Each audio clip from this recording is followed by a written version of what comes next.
அப்ப வேதத்தை குறித்து நாம் செய்ய வேண்டியது, ஒன்று நமக்குண்டான அன்றன்றைக்குண்டான ஆகாரத்தை நாம் வாங்கணும், ரெண்டாவது அதை தியானிக்கணும், மூணாவது அதை கடைபிடிக்கணும், கை கொள்ளணும், நாலாவது என்ன செய்யணும் பாருங்களேன், அவருடைய வசனத்தை பிரஸ்தாபம் பண்ணுங்கள் எல்லா இடத்திலும்.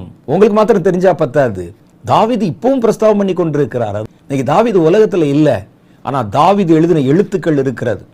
அவர் தான் எழுதினதை, தான் தேவனிடத்தில் பேசினதை, பழகினதை எல்லாவற்றையும் அவர் இன்னைக்கு எழுதி வச்சதுனால்தான் இன்னைக்கு தாவீது இல்லாவிட்டால் கூட அவர் செய்த பிரசித்தம் இன்னும் இருக்கிறது. அவர் இது எனக்கும் தேவனுக்கும் இடையில் உண்டானது, கர்த்தர் என்னிடத்தில் வசனம் கொடுத்தார், அது எதுக்கு நான் ஓண்ட சொல்லணும்னு இருந்திருந்தால் இன்னைக்கு நீங்களும் நானும் அதை பெற்றிருக்க முடியாது.